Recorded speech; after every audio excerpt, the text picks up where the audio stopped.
Shri M K Haridas, എങ്ങോട്ടാണ് ഈ ego പോകുന്നത്? രാജ്ഭവനും മുഖ്യമന്ത്രിയും തമ്മിലുള്ള ഈഗോ എന്ന് മാത്രം വിശേഷിപ്പിക്കാവുന്ന ഇത് എന്തൊക്കെ കാണണം ജനങ്ങൾ?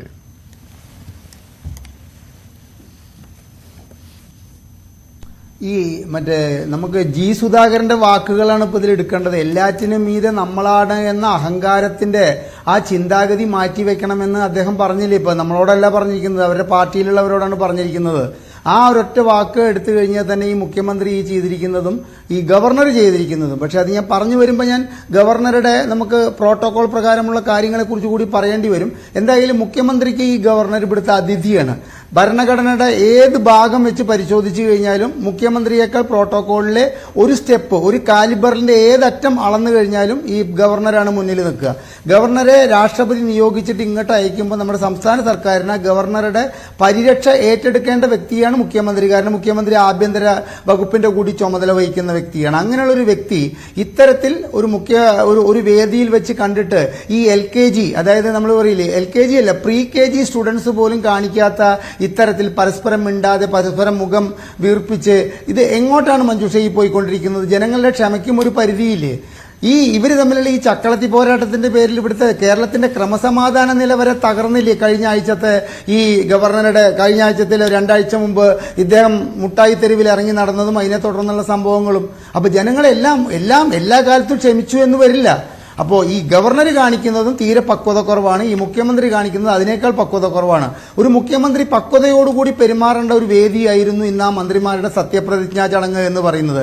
കാരണം മുഖ്യമന്ത്രിക്ക് വേണ്ടി മുഖ്യമന്ത്രി ആവശ്യപ്പെട്ട പ്രകാരമാണ് ഈ 2 മന്ത്രിമാരെ സത്യപ്രതിജ്ഞ ചെയ്യിക്കാൻ വേണ്ടിയിട്ട് ഈ ഗവർണർ അവിടെ വന്നിരിക്കുന്നത്. അപ്പൊ ഗവർണറുടെ അടുത്ത് ഒരുപാട് കുറ്റങ്ങളുണ്ട്. കുറ്റങ്ങൾ മാത്രമേ ഈ ഗവർണറുടെ അടുത്തുള്ളൂ. ഈ ഗവർണർ ഈ സർക്കാരിനെ മുൻപോട്ട് കൊണ്ടുപോക്കിനെ പല വിധത്തിലും തടസ്സപ്പെടുത്തുന്നുണ്ട്. ആ വാദഗതികളൊക്കെ നിൽക്കെ തന്നെ ആ വേദിയിലേക്ക് ക്ഷണിക്കപ്പെട്ടു വന്ന അതിഥി ദേവോ ഭവ എന്ന കേരളത്തിന്റെ ആപ്തവാക്യത്തെ മുൻനിർത്തിയെങ്കിലും ഒരു ഷെയ്ക്കൻഡ് കൊടുത്തിട്ട് ഒന്ന് പുഞ്ചിരിച്ച് പിന്നെ ഒന്നും വേണമെന്ന് പറയില്ല, ചായ സൽക്കാരം വേണമെന്ന് പറയുന്നില്ല. മഞ്ജുഷ ഒരു കാര്യം മനസ്സിലാക്കണം, ഇവർ തമ്മിലുള്ള ഈ ചക്കളത്തി പോരാട്ടത്തിന്റെ പേരിൽ പൊതുഖജനാവിന് വലിയ നഷ്ടം വന്നുകൊണ്ടിരിക്കുകയാണ്. ഈ ഡിസംബർ മാസം 15-ാം തീയതിക്കും 25-ാം തീയതിക്കും ഇടയിലെ ഈ ഗവർണർ ബില്ലുകളിൽ ഒപ്പിടാത്ത പ്രശ്നവുമായിട്ട് നമ്മുടെ നികുതിദായകരുടെ ഖജനാവിന്റെ 1 കോടി രൂപയാണ് കേസ് നടത്തുന്നതിനും നിയമോപദേശത്തിനും വേണ്ടി ചെലവഴിച്ചിരിക്കുന്നത്.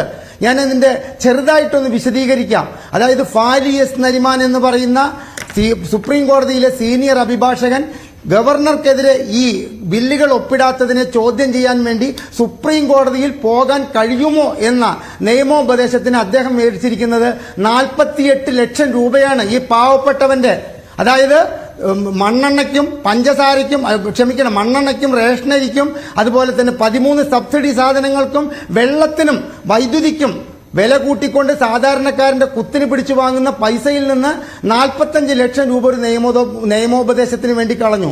തീർന്നില്ല. ഈ 45 ലക്ഷത്തിന് പുറമെ KK വേണുഗോപാൽ എന്ന് പറയുന്ന അഭിഭാഷകൻ നിയമോപദേശം കൊടുത്ത വഴിയിൽ 15 ലക്ഷം രൂപയാണ് മേടിച്ചിരിക്കുന്നത്. തീർന്നില്ല. ഈ KK വേണുഗോപാൽ എന്ന് പറയുന്ന അഭിഭാഷകൻ സുപ്രീം കോടതിയിൽ പ്രസ്തുത കേസുമായി പോയപ്പോൾ അദ്ദേഹം മേടിച്ചിരിക്കുന്നത് 35 ലക്ഷം രൂപയാണ്. അതായത് ഒന്ന് ആലോചിച്ചു നോക്കണം. 1 കോടി രൂപ ഈ ചക്കളത്തി പോരാട്ടത്തിന്റെ പേരിൽ ഈ സംസ്ഥാന ഖജനാവിന് നഷ്ടപ്പെടുകയും പാവപ്പെട്ട ജനങ്ങളുടെ നികുതി പണം ദുർവ്യയം ചെയ്യുകയും ചെയ്തിരിക്കുകയാണ് ഈ മുഖ്യമന്ത്രിയും ഈ ഗവർണറും കൂടി.